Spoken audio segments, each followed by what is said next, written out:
শ্রী শ্রী ঠাকুর অনুকূল চন্দ্রের 136তম জন্ম মহোৎসব পালন লোকপুরে।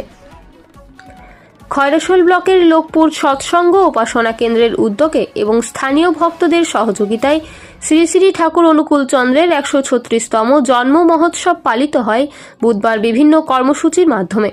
এদিন প্রথমেই বাদ্যযন্ত্র সহ বর্ণাঢ্য শোভাযাত্রা, প্রার্থনা, বাণীপাঠ, ভক্তিগীতি, ঠাকুর সম্পর্কিত আলোচনা চক্র, নৃত্যানুষ্ঠান সহ বিভিন্ন অনুষ্ঠানের আয়োজন করা হয়।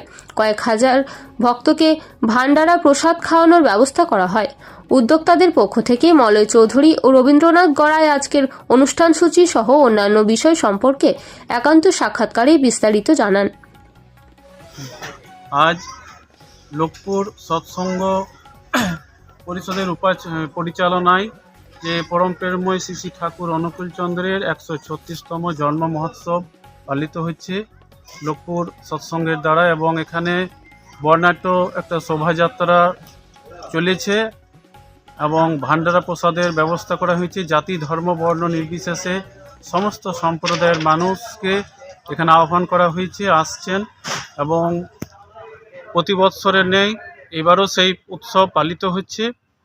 এই উৎসবে অগণিত মানুষ, নারী পুরুষ, সম্প্রদায় ভেদে, কোনো রকম জাত ধর্ম ভেদে নয়, সমস্ত সম্প্রদায়ের মানুষকে আহ্বান করা হয়েছে যেন ঠাকুরের চরণে সমর্পিত হয়ে তারা তাদের নিজের জীবনকে এবং সকলের মঙ্গল কামনা নিয়ে এই উৎসব পালিত হচ্ছে এবং সাড়ম্বরে অনুষ্ঠিত হচ্ছে। আমরা মনে করি উৎসব সাফল্যমণ্ডিত হবে সকলের সহযোগিতায়। এই ভাবনা নিয়ে যে উৎসব অনুষ্ঠিত হচ্ছে সারাদিন ব্যাপী সাড়ম্বরে। কি কি কর্মসূচি রয়েছে এখানে? রবীন্দ্র বলুন। আজ সকাল 6:30টায় বিনতি প্রার্থনা শুরু হয়েছে। 8:30 নাগাদ আমাদের বর্ণাঢ্য শোভাযাত্রা বেরিয়েছে।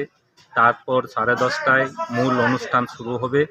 এই যে প্রেক্ষাগৃহে ঠাকুরের প্রতিচ্ছবি রয়েছে, এখানে এসে পুষ্পাঞ্জলি দিয়ে সকলের অনুষ্ঠান শুরু হবে। তারপর এই অনুষ্ঠান চলতে থাকবে সন্ধ্যা 6টা অবধি। তার মাঝে দুপুরে 1:30টার সময় আমাদের আনন্দবাজারের প্রসাদ দেওয়া শুরু হবে। ঠাকুর এই ঠাকুর যা কিছু আলোচনা হবে সমস্ত কিছু ঠাকুরকে নিয়েই। তার মধ্যে সঙ্গীতানুষ্ঠান আছে, মায়েদের মাতৃ সম্মেলন আছে। এইভাবে বিভিন্ন অনুষ্ঠানের মধ্য দিয়ে সারা দিনটা পালিত হবে। কি নাম আপনার? আমার নাম রবীন্দ্রনাথ গড়াই। আমার নাম মলয় কুমার চৌধুরী। লোকপুর থেকে এসে রিয়াজ উদ্দিনের রিপোর্ট, বীরভূমি বার্তা।